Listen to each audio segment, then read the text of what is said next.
with domestic and European issues decided, there was just the small matter of the World Cup finals in Spain. The English, the Scots and the Irish were all present, but it was the England team that got off to an instant flyer. Already the French marking up, man for man, Mariners on the near post, Butcher has pushed well forward, there's a header in there, and a great chance for the first goal, and it's there, Brian Robson!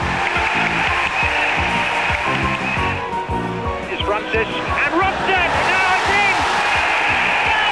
Robson has scored for England, his second of the match! Not to be outdone, the Scots had beaten New Zealand, but had in turn been well spanked by Brazil. And now only victory would be good enough against a very strong Russian team.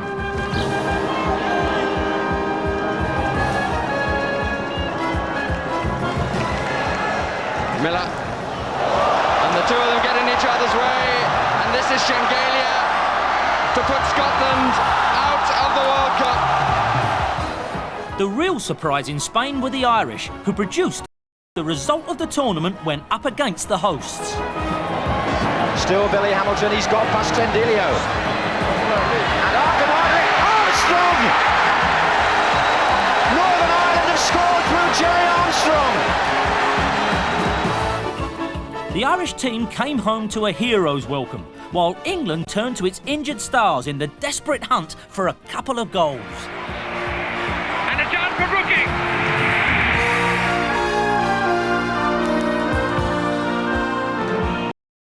England were unbeaten, but out. Picking itself up, the World Cup somehow bravely went on without us.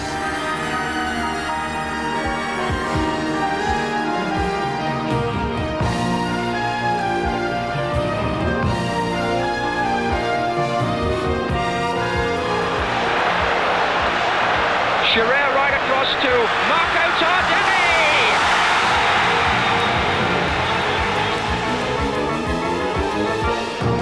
Strange, you know, but if you speak to anyone about the 1982 World Cup, it didn't really register. Spain, the World Cup that never was. And how was British football going to pick itself up after such a disjointed and disappointing summer?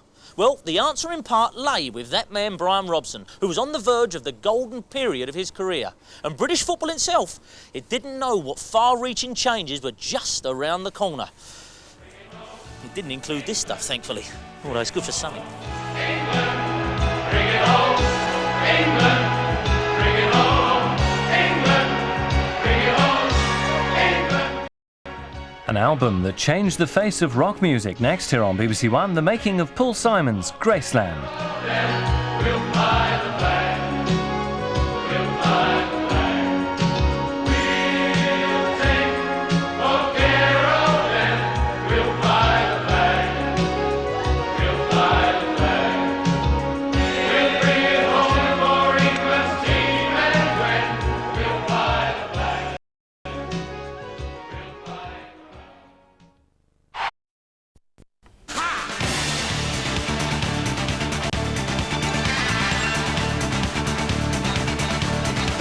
When two tribes go to war, one is all that you can score.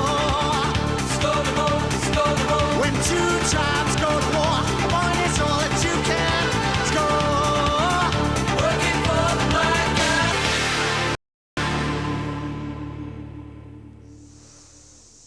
guy. The great smell of a men's changing room, eh? And if you like the whiff of excitement, then hang on, because the next 40 minutes for you are going to be like a ride in Disney World, because our little saga of football in the 80s has arrived at season 82-83. And not that we knew it then, but it was an era of great changes. Not just directors' boxes, but on the field. Shirts, which had once looked like this, the only words on them being 100% cotton, boil at 70 degrees, now started to look like this. Weird incantations bearing much cash. And sooner or later, down this road, lay this sort of thing. But we're still a long way off from shirts going nuts. It is the summer of 1982, and somewhere out there, Graham Taylor is deeply in love with Elton John. Yeah, Watford were in the First Division for the first time. And Graham, despite an apparent love of exotic drink, kept his football strictly meat and potatoes. Football is a simple game. It's a game for the man on the terrace. terraces. So I just want to get excited about the whole thing. I hate sophisticated football. Well, sophisticated Liverpool were out to defend the title with added emotion. Manager Bob Paisley was to retire at the end of the season. But not before witnessing the birth of the golden age of Ian Rush. Ian Rush! I watched Rush and thought, no pace, can't head it, can't score. They'll get rid of him at the end of the season, and shows you how good I am at being a judge.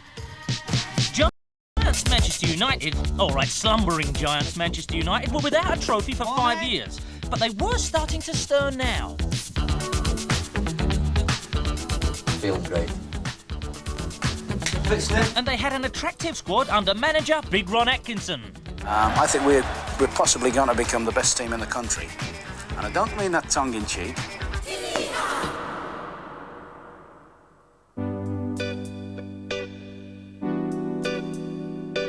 An early test for Champagne United as they take on an Ipswich team under the gaze of the greatest Old Trafford artist of them all. Wilkins.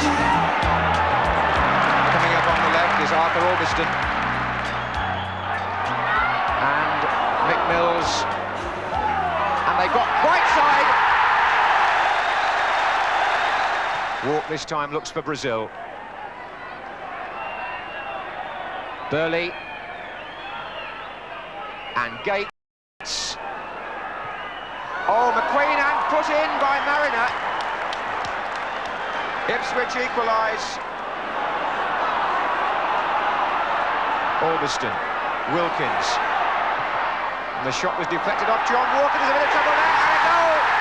Steve Coppell. Robson. Oh, I say there's a gap there, and Whiteside. Whiteside's performance prompted predictable comparisons with fellow Irishman George Best. When I first saw him, I thought the one thing that he needed was sharpening up. But the more I see him, he's obviously working on it, and he looks very sharp as well. For a big, strong lad, tremendous. Apart from both of us coming from Belfast, apart from both of us being spotted by Bob Bishop, the scout, apart from both of us going to Manchester United, apart from both of us playing for Northern Ireland, apart from both of us liking a drink, we've absolutely nothing in common at all. Liverpool travelled to the Vetchfield to take on Swansea City, who are still fanning the embers of their top-flight dream. Rush and Co, as ever, were to be the wake-up call. Kennedy. Dalglish. Kennedy. Oh, back off Davis and touched in by Ian Rush. Now Souness. Low in again for Kennedy, that's dangerous. And pulled back for Rush to turn in number 2. From a very good ball by Dalglish.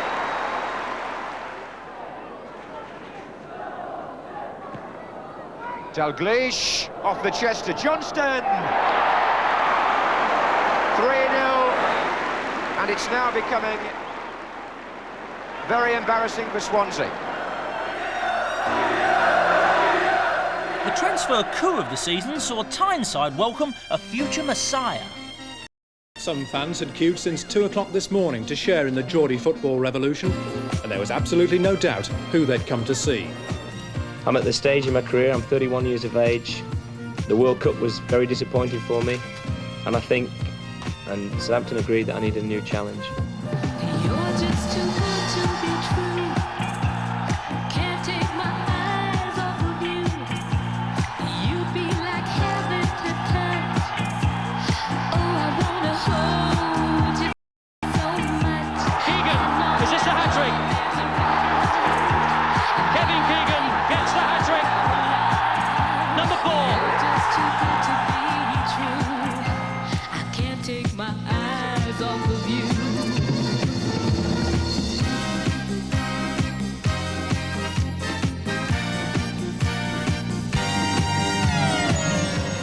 One spectator remained underwhelmed, the New England boss Bobby Robson, who flatly snubbed Keegan when he named his first squad. What upset me was the way I heard about it. I mean, a 10p phone call from the FA is not a lot to ask. OK, Kev. And I found out it through you people, through the media. OK, Kev. And that's what annoyed me, about the fact I'm left out. I'm big enough to accept that. OK, Kev, At 31, as I said, you know, the new manager, he's got new ideas. All right, Kev. But it's just the way I found out. OK, all right, annoying, Kev. you know.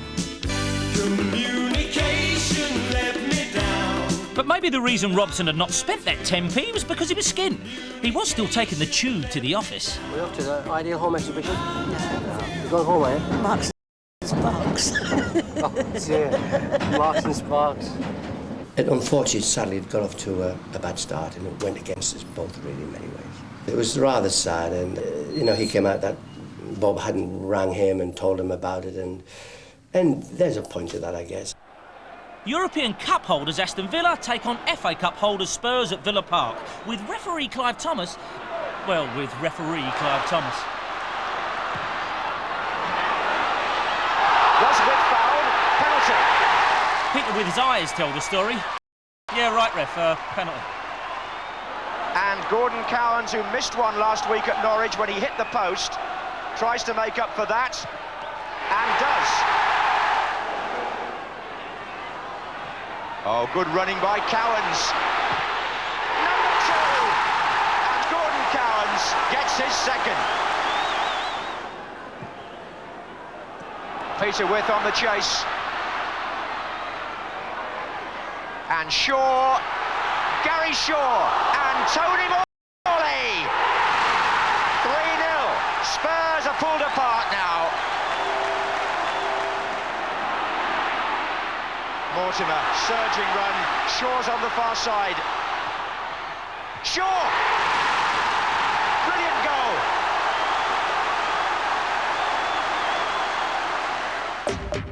Meanwhile, Villa's neighbours Birmingham have finally discovered why they're such a lousy side. There's a curse on their ground. Like everything, Ron Saunders takes it seriously. We've had a healer walk on the pitch and do her thing. We've even had the latest Madame Rosina, who is a horoscope person, come along and do her thing. And we've had just about everything, even the gypsies have come. They're painting the soles of the boots red, they're touching sides of a lucky coin, and they're hanging crucifixes on the floodlights. They were going to put them on the goalpost, but the goalkeeper hates crosses. You know, I think it'd be an absolutely foolish person that says they don't believe.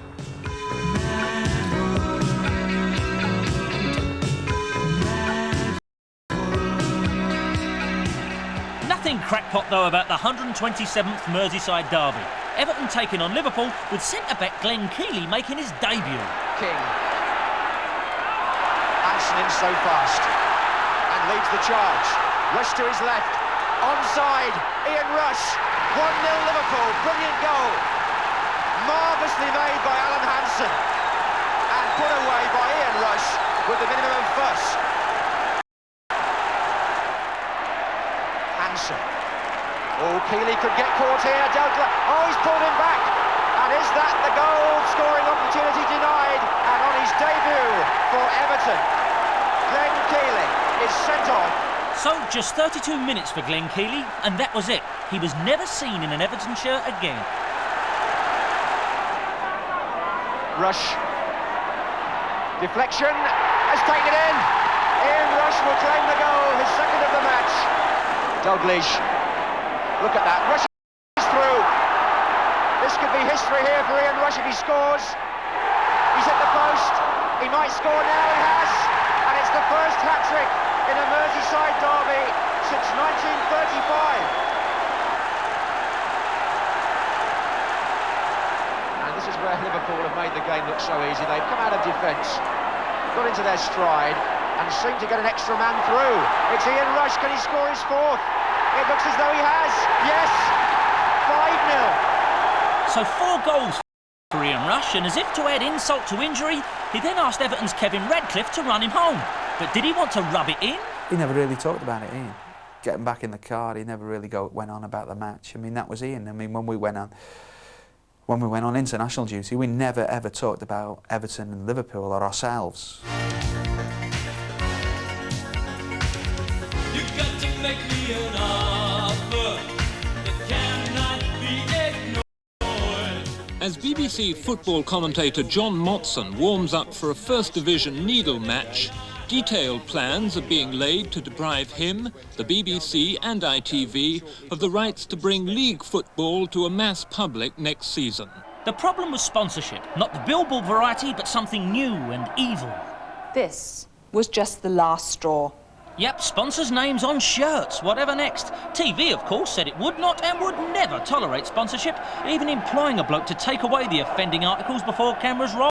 I mean, this was a serious business. What are we to do about things like font sizes? The current Football Association regulations only allow for a clothing manufacturer's trademark or name, and here's one of them, to be no bigger than 2.5 square inches. One company even tried to outbid BBC and ITV with a plan to show matches live in pubs, but everyone agreed that's just a pipe dream. Meetings went on all season, with the problem causing a fuss worthy of the European Commission itself. But then, flash, the sensational outcome.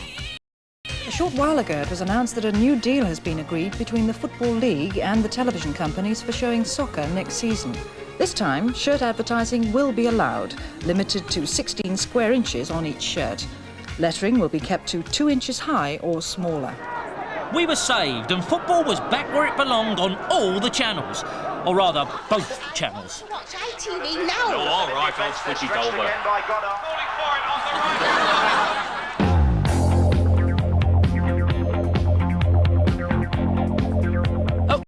Watford, a football revolution was underway. Manager Graham Taylor was taking the football club back to the community. The exciting, if a little romantic notion was that whole families had once flocked to football, and at Happy Vicarage Road, they would do again. Fair enough, except that things went a little bit OTT. Now that I'm at Liverpool and everything that's happened, and it's 17 years later, I look back and I just think this is the most outrageous thing that has ever happened. The football club had to put on a show for the fans, and we had to put on sketches, we had to put on dance routines, we put on a Graham Taylor This Is Your Life, when I had to dress up as a pregnant woman and pretend to, be his long-lost lover from whenever, and that is the relationship that we had with the fans. Now that might be quaint for the basement of the league, but Watford had not only just won promotion to the First Division, they were storming its citadels, even at one stage leading the league. Here's a match of the day, Watford v Brighton. Turned nicely past Gatting, is it a penalty? It is.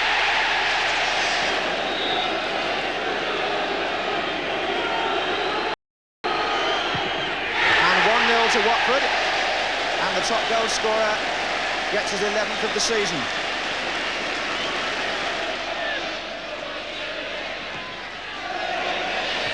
Oh, a chance there, turned in by Barnes, turned in by John Barnes. And as they push forward from midfield, they're onside. Les Taylor. Lovely little lob, but it's there.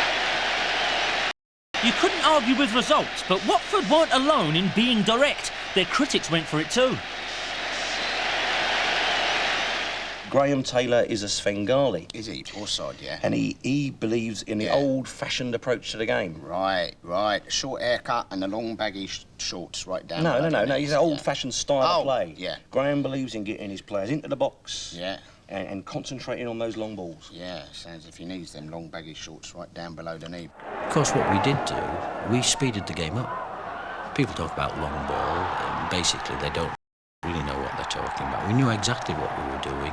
And what we were saying to the very best clubs, we will challenge you to play well. We will challenge you to show us how good you are. Now, we knew this, that if they then accepted the challenge and showed us how we could get our bottoms smacked. And if anyone was going to smack the bottoms of the whippersnappers from Watford, it would be Liverpool. Elton John was in attendance as Dalglish and Rush shaped up against Kick and Rush. Neil's clearance to Dalglish, beautiful turn. Oh, and on for Rush, what a perfect through ball. And what a brilliant goal. Ian Rush celebrates the goal, but Kenny Dalglish, the creator supreme. The creator supreme? There's one in the eye for Christians everywhere. Dalglish turned away, Rush helped him, and a lovely return ball as the 1-2 worked again. Penalty. It had to be.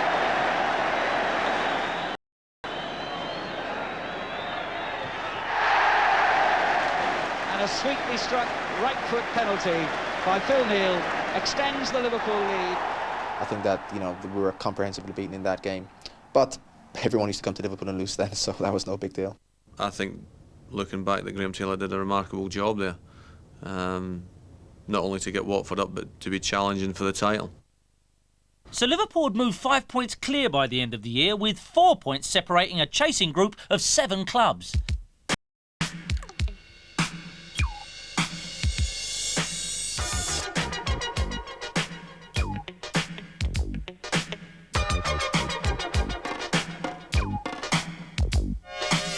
Years ago, this ground used to have 35 to 40,000 people in it.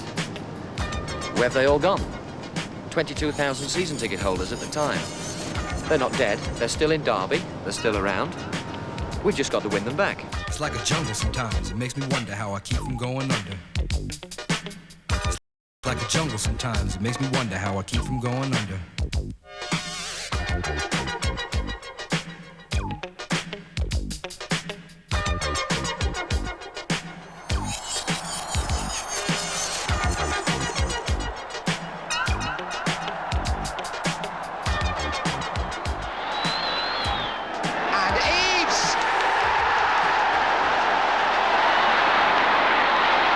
Look at Derek Dougan.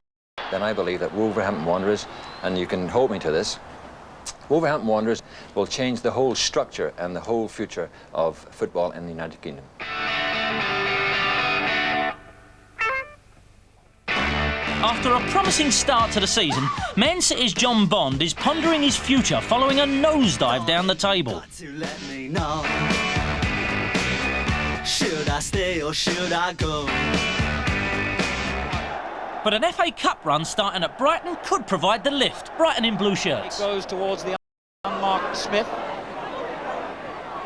Case with the shot. It deflected and it's in.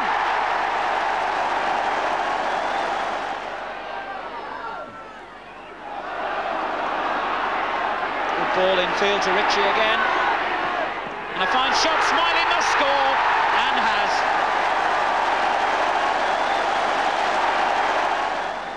Robinson chasing into that gap and keeping the ball in play.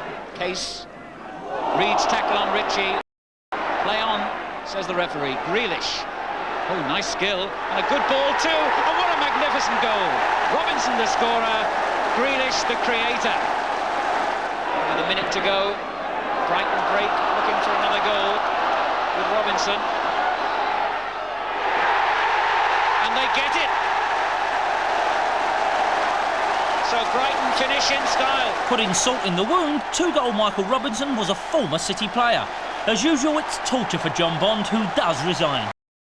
Job satisfaction is the one big thing that I want, and I just felt that maybe I wasn't getting as much job satisfaction as I ought to. David Pleat's Luton are at the wrong end of the table, but in one respect, they are leading the way. Luton now have a colony of 7 black players, seen here practising their skills in the company of a Yugoslav, Radian Tish.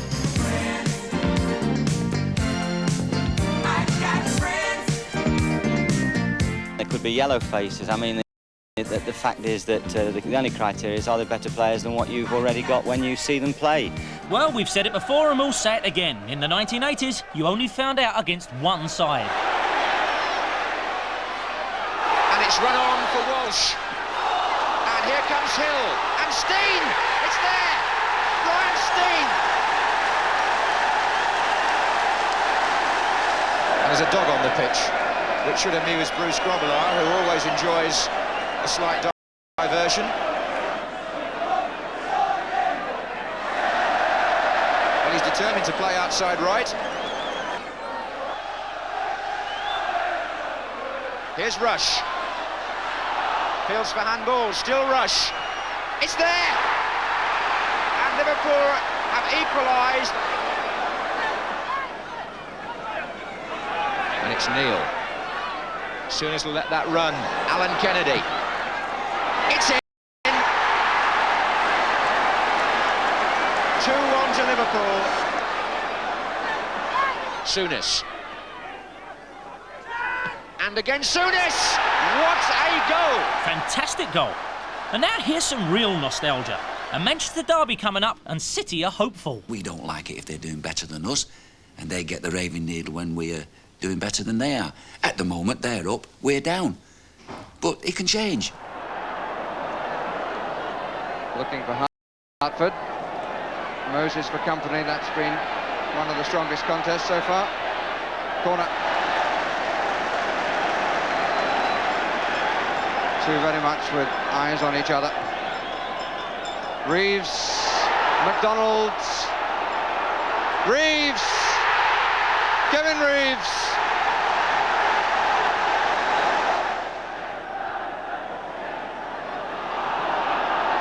Koppel.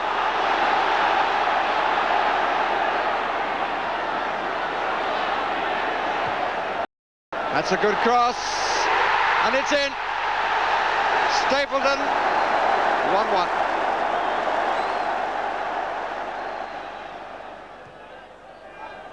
Stapleton!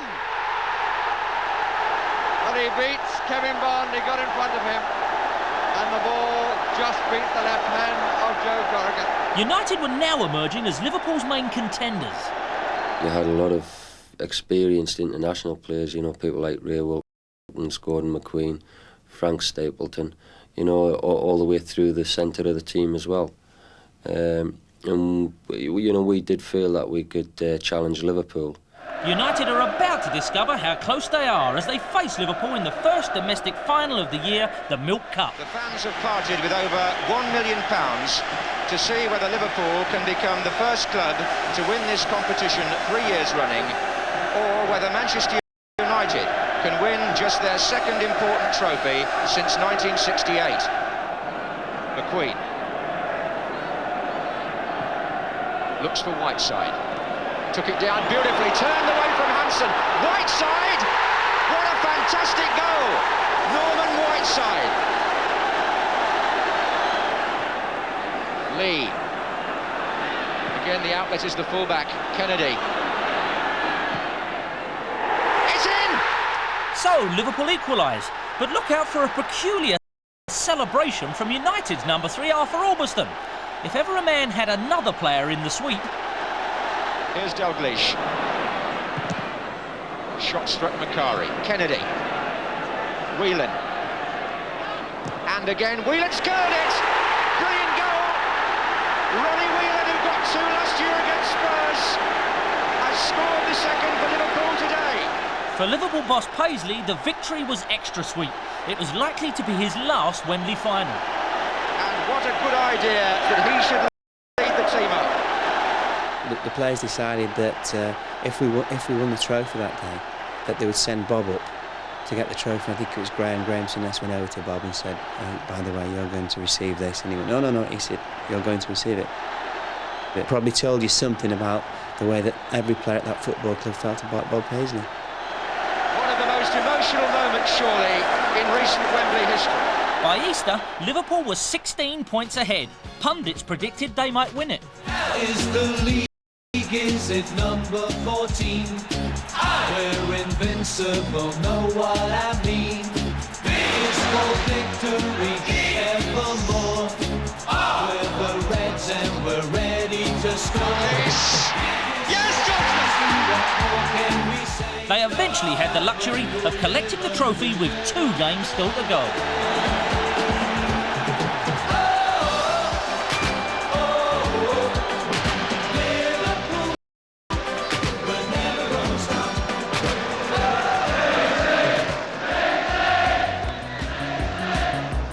Bob Paisley's record was 13 trophies in 9 years as manager, but he could never be fazed by events in football. He remained the same down-to-earth Durham miner who first joined the club back in 1939. I mean, can't see, every time he went for a meal, he always ended up with soup, and his tie would win his soup. We were in a hotel somewhere and he was making a speech, and the sun was in his eyes. He was going over to pull the curtains together, and as he's done that, the whole lot's kind of like a sketch of some of these sitcoms, all things come on top of him, and he's fighting to get free of these curtains on top of his head. Bob was a man of few words, and when he did speak, nobody could really understand him. Very canny. In fact, very canny. I don't understand him. He said he's got trouble with me. Well, goes both ways. He is a bit hard to understand, I would think, in team meetings and the like, isn't he? He's a bit hard to understand. Paisley won virtually everything from Manager of the Year to 3 European Cups to no fewer than 6 championships. And at his retirement bash, we were afforded a rare glimpse at something other than that "Welcome to Anfield" sign. People talk about other managers being great managers, but there's only one, isn't there, if you look at his record? I mean, he achieved more than anybody has and anyone ever will do.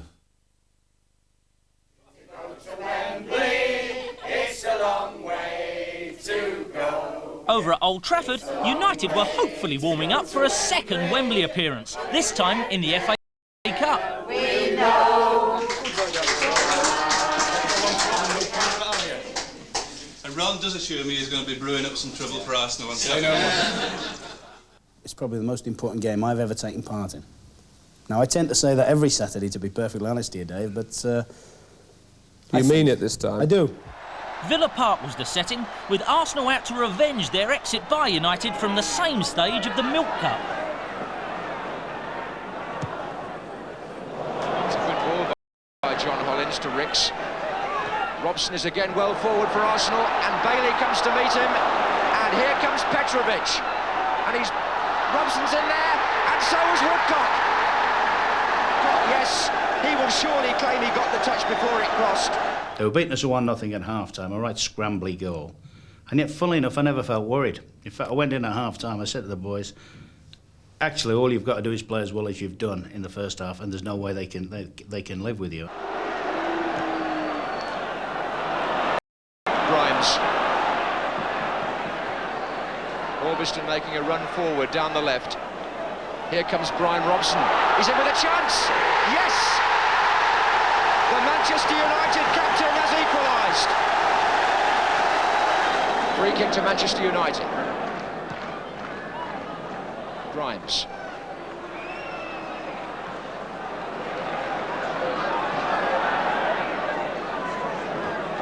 Orbiston. Oh, Grimes is onside, and so is Whiteside here. Oh, I say! It's amazing! And Norman Whiteside saw his opportunity. He came from an inside left position. Onside, said the linesman. The volley with his left foot, and he's not 18 years old until May the 7th. Ah, you do know you can't mention Norman Whiteside without mentioning Norman Whiteside's age, don't you? And here he is, not 17 until the 7th of May. And Norman Whiteside, 17 years old. Only 16. A very happy afternoon indeed for the 17-year-old from Belfast. Still only 16. What a fantastic goal by the 17-year-old. He was an 18-year-old, or 17-year-old as he was at then, a 17-year-old man.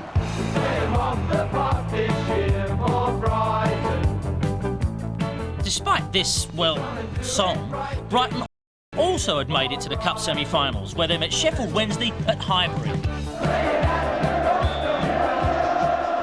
A belter of a free kick by Jimmy Case opened the scoring. Then a right old scramble in the Brighton box ended with Yugoslav Ante Marisovic volleying home from a full 1 yard.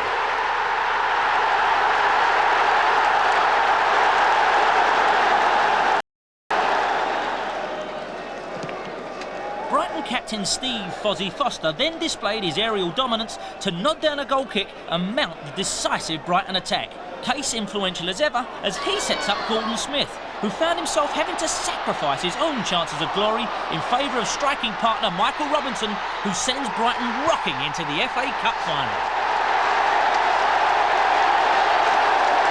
It's a great thing for the club, great for the town, you know, and we've been having a rough ride this season, but I've kept playing football, believing in what I feel is right, and we've got this result. I still can't believe it.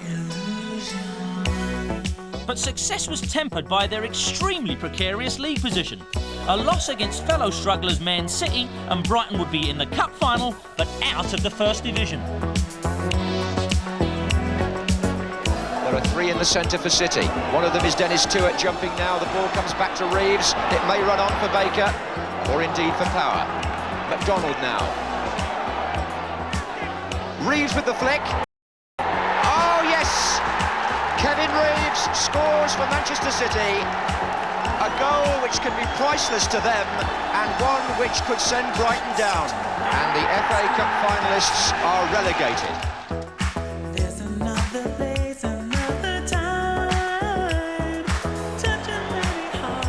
It was in the fixtures coming out for the next season that we really realised we were relegated, because the cup fever had taken over.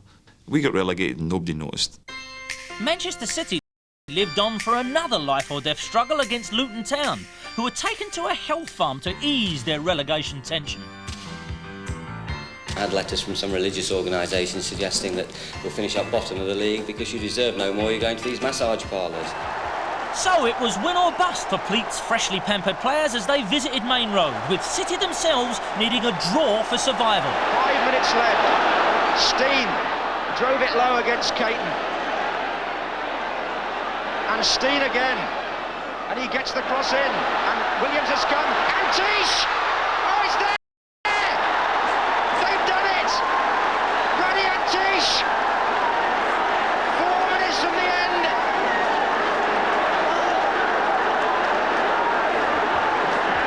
David Pleat off the... City have a corner in the last minute. And McDonald with Godden. And Kinsey!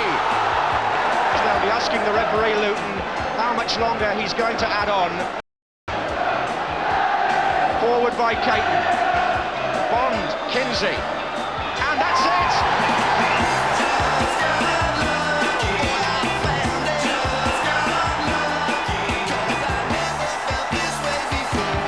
What an amazing act of escapology here by Luton. The cup final and two large questions. Firstly, Val Lloyd, a fabulous ex-beauty queen, and yet she chose to live her life with Brighton boss Jimmy Melia. Got that? He pulled her. Shouldn't she be with someone like... Now, Val, what sort of outfit are you going to be wearing on the big day? It's a two-piece silk blue suit with a white collar and a white sash, which I tie into a bow, and matching white shoes and handbag. Good. The other talking point was Brighton's extravagant decision to fly to the match in a helicopter. To fly over the place before you're actually going to, you know, go down there and play and see the supporters filtering around the ground. It was fantastic. We were actually on the club coach and we saw their helicopter because the cameras were on it, and we actually saw their helicopter flying in above us. Like, we said, wouldn't it be a laugh now if the thing fell out the sky? What would we do for the afternoon? Fortunately, the Seagulls had landed, and Manchester United were in for an extremely busy and eventful afternoon. Little Jimmy Melia on the far side, still without a contract. And Big Rod Atkinson, party to one of the toughest contracts in football, because it demands that he brings a major trophy to Manchester United. It's fast and furious in this opening quarter of an hour. Grealish square to Smiley. Number 8, Howlett. Chipping one in for Gordon Smith. It's there! Gordon Smith for Brighton after 14 minutes. Here's Duxbury. Nice touch back inside by Davis. Duxbury. Right side, Stapleton! Manchester United equalise after 55 minutes. Right side. Muren. He might just get Wilkins away on this side of the field. And Orbiston's made a run from the back, and Wilkins has curved one, and that's absolutely magnificent. The shock of scoring this exquisite goal eventually sent Ray Wilkins mad. No, bald. Case with the corner. He's pulled it back to Grealish. Little touch for Stevens! 2-2! Gary Stevens equalises with 3 minutes to go. And with just seconds remaining, the most notorious moment of the game. And Case through the middle for Michael Robinson. Can he beat Moran? He can. Can he beat McQueen? He can. There's somebody to his right. It's Smith. and Bailey is saved! What an amazing opportunity for Brighton to win the cup, and how sadly wasted. And I'm looking at it, I thought, I don't believe this. We've been pipped for the league, we've been pipped in extra time for the League Cup, and we're going to get done with the last kick of the season. I really couldn't believe it when all of a sudden Gary Bailey said he saved it, but somehow I think he sat on it. But it was only as I was coming back towards the halfway line, waiting for the kick out, the ball to be kicked downfield when the final whistle blew, that I realised the enormity of it, that it was right in the last kick of the game almost, that we could have won the match. I had no thoughts late at that point about how it was going to come back to haunt me in later years, as it has done. 5 days later, cup final, the sequel. We always felt the first game was their chance, and we were always fairly confident that we could win, you know, the replay. Albiston again, low in for Davis, who've got a good position. Robson! That's the goal that Manchester United wanted from their captain.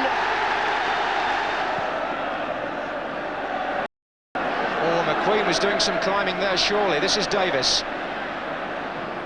Turned it in for Whiteside! Oh no, Whiteside scored.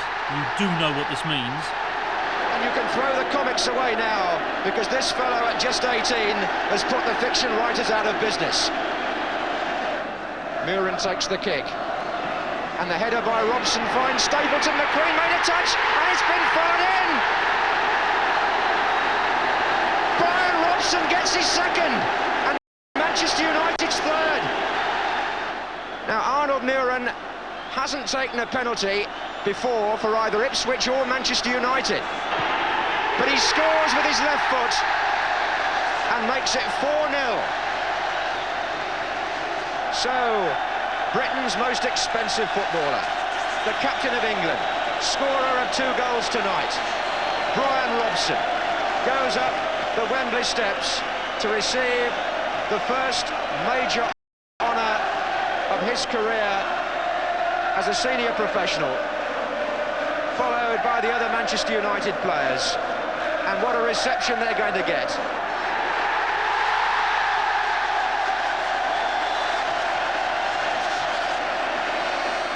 So Liverpool and Manchester United finally managed to shake off Watford and Brighton. Yeah, it seems a long time ago, doesn't it? But British football was on the verge of some very big changes indeed. Not all of them on the pitch.